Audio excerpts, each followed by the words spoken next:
All right, good morning, Shadow of the Golden Dome. Happy Friday morning, and we're back with another interview. This morning, I'm super pumped and thrilled to be chatting with Matt Shelton, Notre Dame class of 2005, Irish wide receiver, monogram winner, and the author of book Rising Through Every Fall, which I'll touch on a little bit here later in the interview. Matt Good to be joins on, us. Gene. Hey, awesome, man. You're joining us from Tennessee this morning. So, how are you doing, my friend? Thank you again for the time. No complaints. I mean, the weather in Tennessee right now is beautiful. I think we're around 75 and sunny, so can't complain. Awesome, man. Excellent.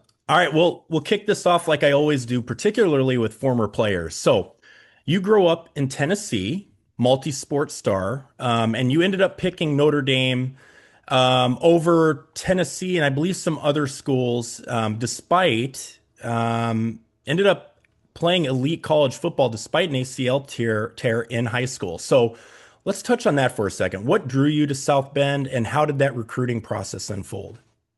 Um, what drew me to South Bend was really kind of the crux of what the book's about. I fell down with an ACL injury, kind of, you see your future flash before your eyes, and you're thinking, especially back then, will I ever be able to play football again? And Lord knows when you're running a 4.23 and you tear an ACL, your 40 time is going to be affected. So a lot of teams ran away. University of Tennessee ran away, Arkansas, whomever else. There were probably 10, 15 guys that ran away, and some stuck around. And the main ones that stuck around were Notre Dame, Ohio State, Vanderbilt, Duke, and maybe one or two others. Um, and Bob Davie picked up the phone and said, I don't care if you step foot on the game field or the practice field, you're going to graduate from the University of Notre Dame with a 4-year degree. And at 18 years old, you may never play football the way you used to, or did a couple weeks ago when the injury happened. And you got a guy, a coach, stepping up to the plate and saying, "Hey, no matter what, we like you. You're our guy. Come play for us. You're going to get a degree." And for me, that stems from the heads of Notre Dame at that time on down. They stand by their people, and he stood by me. So, I mean, how can I turn that down? Yeah, I'm thinking as you're telling that story, I'm thinking about the ebbs and flows of emotion there, right? You've got this blazing speed, you tear the ACL, and then you're thinking, holy smokes, the sky's falling. You probably have these schools start to drop out prior. I'm wondering what that looked like. Did you have schools start to drop out prior to Coach Davey coming in and saying, "Listen, I want you one way or the other"? What did that look like? Were you getting this just defeat after defeat, and then Bob Davey calls, and I imagine it was like the best day ever, right? What did that look like? What Yeah. were the emotions like on that? Yeah, you hit the nail on the head there. I mean, that's exactly what it was. It was, down at the bottom of the barrel type feeling to where you can't get any lower because you're just so uncertain at that age too. You're uncertain where your life's going to go, and then or you maybe exactly where life is going to go. Mhm. You're going to be an All-American football player. You're going to be an NFL, yada yada yada, and then that happens. No idea what they do in life anymore because you want to play football, and a lot of teams just tucked tail and ran, didn't even pick up the phone and call. But a number of them did pick the phone up and say, "Hey, look, at this time with the injury and the uncertainty, we're going to step away from continuing to recruit you. Wish you the best of luck." And then Bob picks up the phone and says what he says, and it is just lifting the heart, lifting the mind, chins up. Here we go. Now I've got a mission. The mission is to get healthy. Because a few weeks after surgery, I was going to be in South Bend for an official visit. And after surgery, I think it was about 2 weeks. And my goal was to walk without a limp, show that I'm making progress on Right. surgery, doing the rehab, strengthening. I showed up, and the DB coach at the time, Coach Lou, picked me up at the airport and he goes, "Oh my God, you're not even limping. I can't even tell you had anything done." I was like, "Oh, goal number one reached." Yeah, definitely. You definitely wanted the optics to look good there, right? Like you made the right decision. What? Exactly. Like Yeah. I'm not messing around. I'm focused. Here we go. Let's do this. Yeah. What did the recovery look like on that? So you're running a 4.2 in school, and then you have the tear. What did you still end up in the 4.3s or the 4.4s? That was the one thing I was looking for. Were you still, I mean, you were still elite speed, weren't you, even after the Yeah. fact? Yeah. I was fortunate enough. I only lost about a tenth of a second after all of my knee surgeries. Yeah. But after that one, I think I was back to a 4.27 instead of a Wow. 4.23. So I only lost a little bit there. Then down the road in the book and whatnot, I have another surgery, and yada, yada, yada. And that's when I think at the combine at Notre Dame, I think I ran like a 4.32 or 4.33 um, at that time after everything I had been through. So I was very proud to at least be in that realm of I'm really fast and just not what I was, you know? Right. Well, and I mean, you were still pretty freaking close too. It's not, not like you took a massive step back. I'm wondering, so to even say this is an insult to you because you're an athlete on another level. Suffering an ACL tear myself, Yeah. so something I struggled with, and a lot of athletes that'll be listening to this, have torn meniscus and ACL, they've all been there too. I'm wondering what your mindset was as you trained and recovered and started hitting wind sprints again and started doing those speed training stuff. Were you constantly fighting this demon on your shoulder saying that thing's about to snap again? Did you have those issues, or was it just fearless? We just train and the body is going to let me do what it does. Um, Fearless. Body's going to do what it does. And the reason being is I really trusted my physical therapist. She is a family friend growing up. I've known her since I was in seventh grade. So as soon as I got into rehab with her, there was no qualms about she knows what's best and to trust her. And, they say what, at 8 months, you're 100% healed. It takes about 10 months for your mind to catch up and know that you're healed.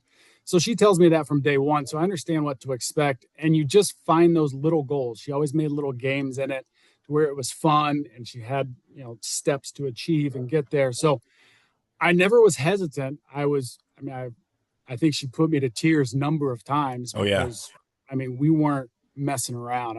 I was doing wind sprints and doing track in the spring. And I had a surgery in December that year. And then spring came around, and I was running 100-yard dashes in track. So, Yeah, that sounds like about as aggressive as rehab as it gets for that. You're walking to running in a matter of months, right? oh, oh yeah, Yeah. she wasn't messing around. She wasn't Yeah. messing around. She was good at her job, and Yeah. same thing down the road. It's just you put trust in those people; they know better than you. And at that age, let's be honest, nothing can tear you down. You're No. fearless. Doesn't matter. You can't hurt me again until it happens, and you know, Yeah, of just kind of how course. it goes. No, no, totally understand. What is it so what about today? Do you still feel the effects of all those surgeries today? Or do you walk fine? What's your fitness routine look like now? Is it totally altered? Has to be a little bit, Yeah. yeah. Oh no, 100%. I'm bone on bone in both knees. Okay. No Yeah. I cartilage. was gonna ask that. Uh, most people know me from back in the day as a guy who had knee surgeries, but the reality of it is I broke my back before freshman year of high school. So that was the pain I dealt with every day, and to this day, that hurts me more than anything else. Is my lower back. But the knees ache every day. It doesn't matter. So I've got 3 points of impact that just every day hurt. But that said, I still in my mind can run a 4.4. Hmm. Uh, I played softball. I played softball 2 years ago, and I tweaked a hamstring and a groin. I was like, what am I doing? I'm 40 something years old. Like, I'm done with this. But at that time, I was faster than anybody else out there, even the 20-year-olds. So Yeah. I know it's softball and it's not D1 football or NFL, but felt like I was flying. Well, yeah, and you still you're looking for those wins, man. You still want to feel young and like, Oh, like you didn't deal with what you dealt with, right? heck yeah, heck yeah. And today, I rehab. It's kind of how I look at my workouts. It's rehab. It's not really strength training. It's just trying to be in shape and do something. Recently, I separated my shoulder. Lord knows how I did that. I don't know, 40 years of work on it and strain, Exactly. but um, it snapped, and I've been rehabbing that for, I guess that happened about 4 months ago. Yeah. And so just incorporating a lot of band work and body weight stuff to get back to some form of usage, not strength. It's great getting old. Oh, Okay. it's fun. It's so fun.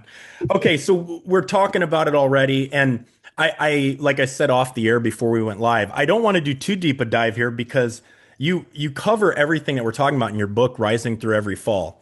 I wanted to get you on the horn sooner, but I needed time to read it, which I have now.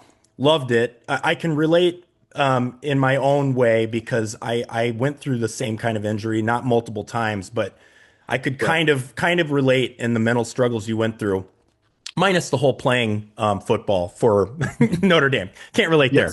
Yes. So one of the things I wanted to touch on without doing too much deep dive into the material on the book, but I think everybody would love to hear about. You were at Notre Dame from '01 to '05, and we Yep. had a bit of a coaching carousel there. A little bit. What, so not only do you get there and then you're fighting to get through injury and fighting to earn a spot on the team and doing that, what's that like as a student athlete to go through five changes? What is how do you deal with that? Um, you lean on the tools you have in the situation. So the tools I had in the situation were I didn't play freshman year, so I got a lot to prove. This is a new start, new coach. Maybe it's a reset for me. I was coming off an ACL. Now I've had a full 12 to 15 months off of the ACL. I know what college football is like, so maybe it's a better, easier integration with the new staff for me. Because I had to learn how to become a wide receiver because I was a wing back in college. So I was a little bit more of a running back, slot guy. Um, so a lot to learn there. Davey and his crew were great. It's just, I don't think the wide receiver coach Joker Phillips knew my name that year. Hmm. I was just so low on his mind and the totem pole because I wasn't playing. I was hurt. Um, so I lean on that fact, and then I lean on the strength coaches. Mickey Marotti, who is at Ohio State, I believe, still. He's won a couple national championships for Urban Meyer in Florida and Ohio State. He was at Notre Dame, and he was key figurehead throughout my time, except for my last year with Weiss. So in every change, he was there. His staff was there. Most of them, I think some of his staff might even still be at Notre Dame today. That's how good they are and how much they love the university. So you lean on, I'm playing football. I've got a chance to show new group of coaches who I am and what I've learned in the last year. You lean on strength coaches who don't let you rest, don't let you think. I mean, if you really look at it, football players spend more time with the strength and conditioning staff than they do the coaches of the football team Hmm. Hmm. with them at all times, especially in the off season, but even during the season, tons of workouts. Um, and then you lean on the players. Everyone's going through the same thing. You all commiserate. You all have your thoughts, and you just talk about it. I mean, it's like a lot of things in life. When the road's tough, you got to talk. You got to open up and know that you're not alone in certain situations. And when you fall, you feel alone, but people have been there, and those seniors, those vets. I mean, those were huge guys like Arnaz Battle back in the day. Omar Hmm. Jenkins, Jeff Fain, people like that. Yeah. Well, so you talk about leaning on your teammates at the time. What's your relationship like with some of the your ex teammates now? Are you still tight with a few of them, and do you still network with them regularly, or what's your relationship like with your old teammates? Yeah, I would say probably 5 to 10, real close still. The others, everyone kind of ebbs and flows in and out of one another's lives. I picked up the phone last year, talked to Brady Quinn, hadn't talked to him in years, and we talked for 10, 15 minutes and yada yada yada. Same with I saw Rocket Ishmael, wasn't a teammate, but we met. We loved each other from day Hmm. one when we met back in the day. And I picked up the phone, called him, talked 10, 15 minutes. He wrote a excerpt on the back of the book. Yep. Darius Walker, I was in his wedding, gave a speech. I think I saw him tear up in that speech. That's how good it was. But he's a best friend. DJ Fitzpatrick, when I go up to the games, I've got a couple tickets. I'm getting through him. I'm staying at his house. I'm going to try to babysit a couple of his kids so his Yeah. wife and him can go out to dinner and get away from the kids. So me and 5 kids, we'll see how it goes. Oh man. That'll be cool, man. That'll be cool. Yeah, Yeah, I was gonna. My next question was gonna be what it looks like as far as you getting back to campus for games. I see the national championship towel behind you. I was there too. yeah. We were close, so close. Uh, Um, yeah, that burns, hurts. man. Yeah. But the run last year was awesome. How many games are you making it up to South Bend for? Or are you traveling, catching the team? How often are you kind of in the loop Uh, with the football program? last year with the book, I wanted to make a big push for it. So I think I went to 6 or 7 games last year. This year, probably not as many, maybe just two to start. So looking at Texas A&M and Purdue, I'll be at those two games. And then after that, to play it by ear, we'll see, just as far as timing goes and whatnot. Okay, very cool. Yeah, Yeah, and so I want everybody to know here too. Matt's going to be doing a book signing on Friday, September 12th. That is the Texas A&M weekend. That's at the Hammis Bookstore, 1:30 to 3-ish, yeah. thereabouts. Okay, cool. And I think you've done that before, right? So where do they set that up? Is that right in the front in the foyer when you walk in before all the merch and Can't, everything? yeah, you can't miss it. It's right in the front. And I think on actual game day, they only have one, maybe two authors. So it's kind of uh, just a one man band, so to Hmm. speak. And on the Fridays before, which I think I'm doing a Friday before the Purdue game, there'll be anywhere from 3 to 5 or maybe even 6 at a time, just depending on how many Tables folks set come in up, sets just up. tables set up right there and everything. Correct. Okay, Correct. cool. So everybody, you guys can have an opportunity to meet Matt, get the book signed, and I imagine the books are right there. Is it like a one-stop point of sale? Boom. Yeah, and what I love about it too is even if you've already been through the bookstore and you made a purchase and you come out and you see us and you're like, ah, shoot, I really would like to buy this, but I don't want to get back in line. They always sneak you around right to the front. So you don't have to wait in line again. It's a one in and out VIP service, is what I like to call Okay, it. very cool. Okay, yeah. So you don't have to wait in line with the 50 people buying a jersey and everything, right? Exactly. And even if you don't buy anything, you can do the same thing. Just walk in, they'll take you right to the front. And Okay, perfect. Okay, that is fantastic. All right, so catch us. Well, I actually wanted to ask this. What was the process like for writing this book? I mean, so reading it, it's like a labor of love, you can tell. And I know you had been working on it kind of for years before you decided to put it to print. yeah, For those of us that will never publish a book, what is that process like? And how did you find the process from A to Z, from wanting to put your thoughts together into a book and then finally putting it together? And it's great quality too, by the way. The binding's great. The color's great. Yeah, it's an awesome book, man. What was that process like for you? And would you ever do it again? I would do it again. It was a beast of a process. I mean, I wouldn't say that I'm known for my writing. I wouldn't say my story was something that I was excited to tell, in the sense of when you are writing, you're putting your heart, your love, your passion, your thoughts, everything on the line. It's a very vulnerable thing. And I didn't realize that until I got into it. But it was very easy to decide to write it because I was sitting in a hospital bed. It was after the Inside.com Bowl. Charlie Weiss was about to become coach, fired Willingham. Kent Bear was the interim coordinator. Um, and I had surgery after for an ACL. And then I had another surgery for an injury that almost took my life. So I almost lost my leg, almost died. And I was sitting in the hospital bed for 6 or 8 weeks, twice a day for 2 hours a pop. So 4 hours a day, I was sitting there doing nothing.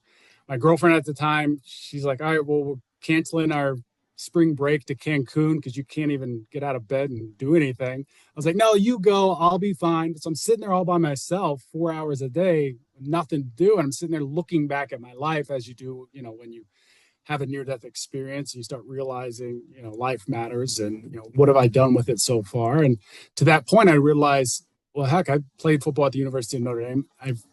I'm about to have my fifth head coach in 5 years. That's unique. And I've had that back injury back before high school, an ACL, another one, almost died, yada, yada, yada. So I just felt like I had a story, I had something to tell. So everything that's written in the book was written down basically in 2005. And a lot of those stories were little quibs. And then over the years, I just add to it when I had time. I'd pick up the phone, call DJ, Billy Palmer, whomever, and get little stories from them, write them down. And that last year, moved back to Tennessee, didn't have a job. I said, I'm going to focus on writing this book and I'm going to finish this sucker and finally get this labor of love and put it out of its misery and into the world. And I say misery just because it is that labor of love. And like I said, very vulnerable thing to do. And it was tough, but I was worth it, I think. I was gonna say, like, you definitely are in a very vulnerable place or you put yourself in that place to publish something like this because you're really tapping into your worst fears and kind of the lowest points of your life too. So I mean, I have to imagine, is it therapeutic in a way doing a book like this as well? Yeah, yeah, 100%. Yeah. 100%, because yes, you remember the bad times, but it brings back so many of the good times.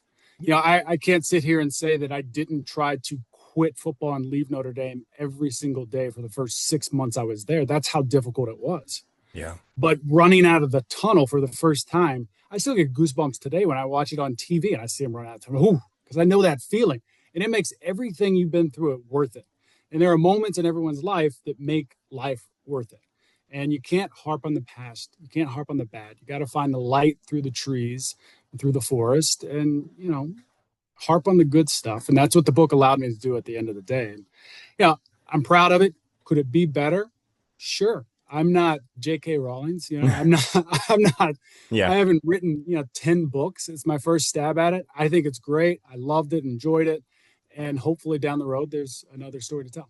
Very cool. I mean, and I can just tell you, I mean, I loved it. I mean, particularly, and I told you my connection to the teams you played on. You could have written a two-page short story and I'd bought it. So, but no, the book is great, and there's an awesome message in there about fighting through your fear, fighting through struggle. Something anybody could glean from it. So it's really, really cool. Okay, catch us up with you today. What are we doing today? So I know you're in Tennessee. What was life like after football, and what's Matt Shelton doing today? Well, bounce around from job to job, if you will, because I've been in sales, and sales takes you in a lot of different directions. So right out of college, I was medical device, pharmaceutical, did a little insurance, and I got in commercial real estate finance, where I was a mortgage broker for 8 years. And thought I was going to pick up a job this year doing sales. The economy is what it is. Hmm. Tough to find a job. So right now I am still looking. So it's been one of those times where it's a little uncertainty, but you got to find joy in the process as well. So it's never fun looking for a job, but it's fun thinking about the prospect of finding the right job for you. That's where I'm at right now.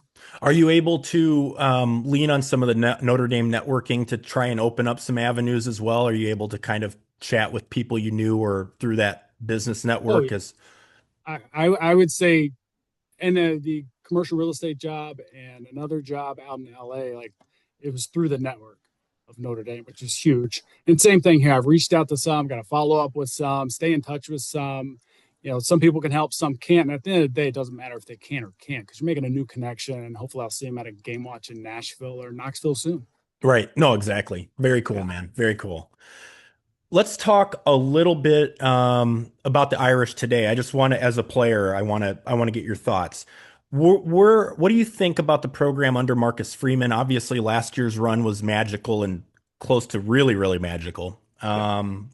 But I can't remember who I was talking to in an interview prior, but I said, as a Notre Dame fan who's been waiting almost my whole life for a national championship, it's pretty hard to beat the run we went on last season. And I always said, if you don't have Jeremiah Smith catching passes for Ohio State, that game could possibly go another way, but it is what it is. He's a Yeah. generational talent, and that such is life. But what do you think about Marcus Freeman and the program today and outlook on the season? What do you think? Yeah. Um, Freeman, love him. Absolutely love him. There's nothing I can say bad about him. When you first hire him, you think, oh, it's his first head coaching job at Notre Dame. I've been a part of first year head coaches, and sometimes they have that burst because there's so much excitement, and they drop off. Weiss, he was that. He hadn't had head coaching experience at the big level. He was an offensive coordinator, won Super Bowls, yada yada yada. But when you come to be a head coach, especially at the University of Notre Dame, which is top three most difficult jobs next to president, uh, head coach of Dallas Cowboys, and Notre Dame, right? Yeah. It's classic. No, Um, it's a tough job. And Freeman hasn't dropped off. He's only gotten better. And I think that is a testament to him as a person, how he conducts himself, but also how he surrounds himself with the best of the best. Charlie Weiss would say, I want to hire a coach that can take my job because that's the caliber of coach I want around me. And I think Freeman is doing that. I think he's yeah. hiring guys that can take his job, and Notre Dame would be in good hands if they need it to, for whatever reason. they needed to have an interim tag. Something happened to Marcus. He needed to take some time off. He's got guys there that can handle things if anything were to happen. That said, the vibe he brings, the player coach aspect that he brings is something that I would love to have played for. I don't think I've ever had a coach that loved his players as much as him. You can see it in how they fight for him. I mean, that NIU game, they could have quit. Yeah. Really easy to quit after that game. We suck. Yep. NIU, you kidding me? Like, we're terrible. We'll be better next year. And you've seen that in the past through certain coaches. No names mentioned. You've seen it where a loss and they lose the team, and next thing you know, we're 5-6. What the hell just happened? Coach is on the hot seat. Freeman doesn't do that. He's got these guys' minds right. They know why they're there, and they're there to win. The biggest thing that I see changing and have seen, and we've all seen, is the NIL and how to navigate that. It seems like they're doing a pretty damn good job. Yeah. He's brought up Jeremiah Smith, but yeah, if we had a $10 million player on our team, we probably could have had him catching passes every single day. Right. Right. I mean, we didn't have that Right. kind of NL money at the time, but I think they were $20 million roster last year. They bought. Yeah, Most by 20. 10 million or something. Yep. 20 to 25 I heard. Yeah, and that's the thing. That's what I hear that same thing from anybody with any connection to the program is the biggest thing I always take away whenever I ask somebody that might and like you have more inside knowledge through friends and things like that is the player coach relationship. And I've heard nothing like it with Coach Freeman, which it has to be huge. The NIL thing, actually, I believe, correct me if I'm wrong on this, isn't Brady Quinn, didn't he kind of get involved in corralling NIL cash for Notre Dame? I've I don't heard want to that as speak out of, well. okay. Yeah, I don't want to speak on it with certainty, and I haven't spoken to him about it, so Yeah. I don't know, but I've heard the same thing. Okay. I thought he kind of spearheaded something to get us going on that also, but um, you know, to that was the biggest thing. It almost felt like, although I don't want to discredit our team last year or Marcus Freeman, but it felt a little David versus Goliath in the national championship a little bit. Yeah. And I think as a Notre Dame, personally speaking, as just a fan, you always kind of feel like the underdog. But I feel like we're kind of in a level playing field. It seems that way. I mean, the talent we have on the roster now, Yeah, and our roster still is at 20 million plus. I don't think it's anywhere close to that, but what we have is depth across the board. I hmm mean, we've got a solid defense, maybe one of the best defenses in the country. hmm Defensive line is a huge sticking point, I think, this year. I'm excited to see Bryant coming off the end. He's 6'7", 250. You kidding me? It feels like a reincarnation of Justin Tuck, Yeah. who was a freshman at Notre Dame when I was there and won Super Bowl with the Giants and all that stuff. Oh yeah. He seems like one of those guys that can break records at the university. And I think this year you're going to see a breakout season from him. We got two phenomenal cornerbacks, got two phenomenal Yeah. safeties. Our linebackers are stacked. So my questions are offense, that's my Right. biggest question mark. And it's purely because we have an unproven quarterback. But if you look at our receivers, I don't think I got to complain about one of them. Depth could be an issue, but I don't think so. Tight ends probably maybe our most uncertain because Agreed. you Yeah. got Eli Raridan, who I personally love. I played with his dad, Scott Raridan, was on the team. He's a long Oh snapper wow. lineman back in the day. I actually met him, Eli, that is, back in '05 when he was born, I think. Wow. Wow. So yeah, I've known him. He doesn't know me, but I've known him since he was about this big. Yeah. That's awesome. So you look at our offensive line and running backs. I mean, that's what we're going to lean on when you've got an inexperienced quarterback, so he can grow a little bit. Yeah. Yeah, I think obviously the schedule's front loaded. I mean, assuming something doesn't happen miraculous in the season, it's definitely, if it's got, you hate to say it, you don't want to put the eggs in the basket before they hatch, but it feels like we win the first two, we're probably in the playoff. I mean, again, but it just feels that way. And I think we're in a really, really good situation. Obviously, you already talked about it, but with our cornerbacks, you got Moore and Gray there. We're gonna still be one of the best man coverage teams in the country. It feels good for another run. It feels good for another run, but we gotta see what Carr does behind center, and that's we'll see how he responds under the pressure. He's gonna have two big games to play. So, Well, and look at it from our perspective as players. We have the utmost confidence in that guy. He's been in the Right. system for a year. Hmm. Coach chose him for a reason. We've seen him every day. I'm sure he's producing. I'm sure Menchie was as well. And then let's look at the offensive coordinator, and we look at how he Yeah. performed last year as a coordinator. I think he did a phenomenal job. At times, I thought he was a little too conservative. I want that conservative right now. I want him to put a little eggshells, egg crates, cartons around Carr. Don't let him get touched. Let him get into the game with dink and dunks. I would love to see him open up with a play action, deep pass, take a shot right away, just because. Yeah. I'm going to show you guys we can throw, but you're going to lean on your running game. You're going to lean on the play action and your dink and dunks until you have full confidence in his mid and long downfield passing, which is going to come. It might even be there right now. I can't speak to it. No one Right. can. Right. He could be phenomenal. And they say his arm talent is up there with that phenomenal range. So does he show at game one? Does he show at game two? Game five? We don't know. But until then, we've got a great offensive coordinator who was actually, when I was at Notre Dame, he was the tight ends coach. Wow. Coach Denbrock, phenomenal guy, players coach. Of all the coaches I was with in that Tyrone Willingham era, I would say he was the one that everyone loved. Wow. Outside of that, a lot of question marks, but him loved. And you can see it in his play calling. He loves his guys. He takes care of them. You can see it on the sideline in the booth. Whenever you see him interact and talk about his players, you can see he's a fan of who he has in his stables. Awesome. Awesome. Okay. It's Matt Shelton, the book, Rising Through Every Fall.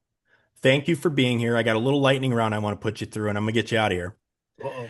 Okay, and remember, oh, it's not that bad. I call it the lightning round, but the problem is usually it turns into like a windy weave answer. So I say lightning round. I need to change the name. It's never a lightning round. But everybody can see Matt, meet Matt, take a photo with Matt, get your book signed at Hammis Bookstore on the 12th from 1:30 to 3, September 12th. That's the day before we take on Texas A&M. Let's go. Okay, Matt, here we go.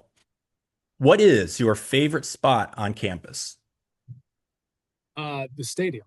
The stadium. Okay. The stadium. Specifically, back in the day, the locker room. Because locker room was where all your boys are, your best friends, your guys. I mean, that is what I miss most about football, and what I loved most about football is the guys in the locker room, those relationships, those bonds, running out the tunnel together. That's the spot I miss the most. I imagine that being a little bit of a calm before the storm too, right? Like the piece before you head out and you got 80,000. Well, not 80 now because of the expansion, but 80,000 at the time, right? Exactly. Okay. Exactly. And it really is a calm before a storm, because everyone's doing their own little rituals before the game, whether that's music, silence, whatever, but everyone's in their own little world. You got a couple running around doing fist bumps, making sure to touch and say hello to every single teammate you have. And then when you come out, it's game on, man. Yeah. Game on. When you head home or when you head back to South Bend, what is your go-to either dinner and or lunch spot? What's something you need to go hit? Uh, Papa Vino's. Papavinos. Okay. Yeah, Papa Okay. Vino's Italian. A friend's family owns it, and they started it back in the early 2000s, and we've been going there since, I want to say, 03, 04 range. So every time I go Oh, back, I make sure to pop in or at least get something to go. okay. It's Very, very phenomenal. cool. Is that Quality Dining? Is that who owns Correct. that? Okay. Okay. Um, so who was the best friend you ever, who was your teammate that became your best friend throughout your years at Notre Dame? If you had to pick one, who was your bestie leaving Notre Dame there? Is it too hard? Or give us a couple if you have to. Yeah, I've got to, and I'm to help myself. I'm gonna constrain it to my recruiting class, because really that's where all the blood, sweat, and tears and the same emotions, the same ups and downs and feelings you have. That's your pack, that's your gang, that's your group, Hmm. that's your boys. Um, and every single one of them, love them to death. And we spoke on it earlier. I feel like I could call any one of them, pick up the phone, and they would be there for me if I needed it. That's just kind of the bond you feel. And calling, Brady and some of the other guys I'd mentioned, you feel that bond, not just your recruiting list, any of them. So DJ Fitzpatrick and I, we were roommates in college as well. Been best friends since. I even lived with his dad for a couple years in South Bend when I was in a transitional phase. Got a job in South Bend. And I was like, all right, I'm gonna go get an apartment. And Mr. Fitz was like, no, no, no, just stay. I love having you here. So his family became a second family to me. You know, his two sisters, his brother, his mom, all of them, and even cousins. And then Dan Stevenson as well. He was an offensive lineman from Barrington, Illinois. He lives up in Boston now. Those were my two ride or dies back in the day. And Stevenson and I would play, Halo on Xbox first came out back then every summer, especially that first summer. We played nonstop, 16 of us. Jeff Fain was in there just beating people up, not in the game, in real life, in the rooms. But those are probably the two main guys that I was with back in the day. Very cool.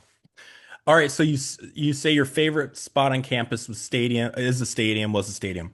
What do you think about the new version with these three behemoths that we built alongside the stadium? Do you like that more than the version you played in post expansion, post the '97 expansion? What version of Notre Dame Stadium do you like more?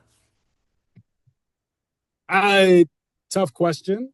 Because I did love the stadium I played in, but in college football and the way it's structured, you got to keep up with the Joneses Yep. and what do high school kids want? They want the newest, best things. So I think that you're keeping up the Joneses with the turf, the jumbotron, the music, and MC.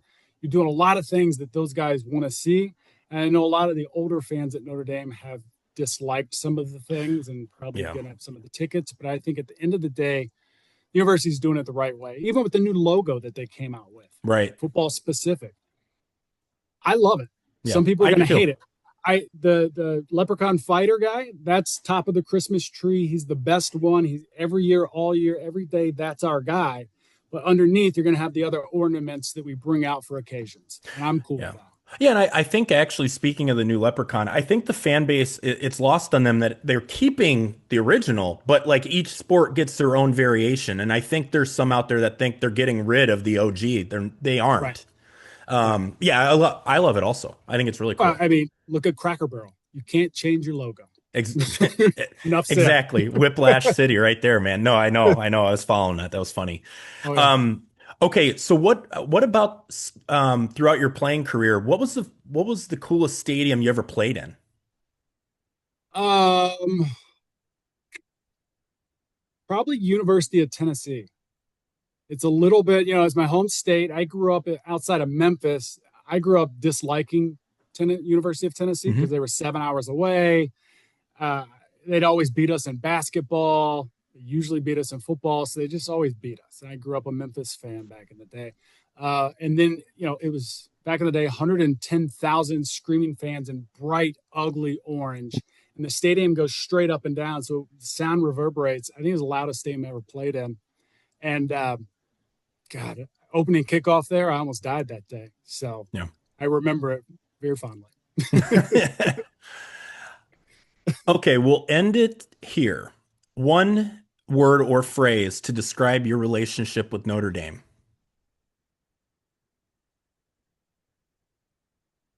Deep, deep. I mean, one word, deep. The reason I say that is because no matter what they do, whether it's new stadium, new logo, new whatever, in my mind, they can do no wrong. They've treated me so right over the years. And I think other people within the university have as well. Um, it's just something that is ingrained now. It's a part of me. And everywhere I go, I notice Notre Dame fans nowadays. Back in the day when I was being recruited, I never saw a Notre Dame fan. But after I joined the family and stepped in, I saw Notre Dame fans everywhere. So I love going to game watches. I love talking football. I love talking Notre Dame football specifically. And my passion for Indy runs deep. And I think when some fans and Indy alum read the book, they'll see that passion's still there. And we have our ups and downs, but at the end of the day, I'm always going to be a Notre Dame fan. It's always going to be a part of me. And every year I pick us to win a national championship, to go undefeated. This year, I feel like it's going to be last year. Last year I called it. I said one loss. I don't know where, but we're going to make it to the championship. One loss. And I think the same thing this year. So Okay, maybe belief should be in there too. Deep belief. belief. There you go. Uh, the man is Matt Shelton. The book is Rising Through Every Fall. risingthrougheveryfall.com website if you want to check that out, catch up with Matt. You can get this right on Amazon today. The second you see this, it's there, paperback and hardback. Or if you're on campus for Texas A&M and M, and it looks like Purdue, I Yep. imagine you'll be in Hammis Bookstore on Friday before Purdue also, but that hasn't been officially set yet. It's been officially Or set on the has it back been? end. Yeah, I just don't Okay. know it off the top of my head. I ill prepared. My bad. No, you're fine. September. Oh, I do know September 12th from 1:30 to 3. You can catch him at the bookstore. Yeah, Go get your jersey and then get a copy of the book and then have him sign it and get a selfie. That's what you need to do. Matt, it's an honor. You played for the '05 Irish, my favorite team ever. And so awesome to talk to somebody that played on that team. You're part of my childhood growing up, man. I appreciate you. I'm honored for you to join. I'm gonna come in and see you on that Friday because I want to get a photo with you. love it. And thank you for the book so I could get it before we talked. And Yes, you're sir. a gem, man. Thank you, my brother. Really, really appreciate it. Likewise, Gene. Thanks for having me. Thank you. All right, everybody, go Irish. See you, man.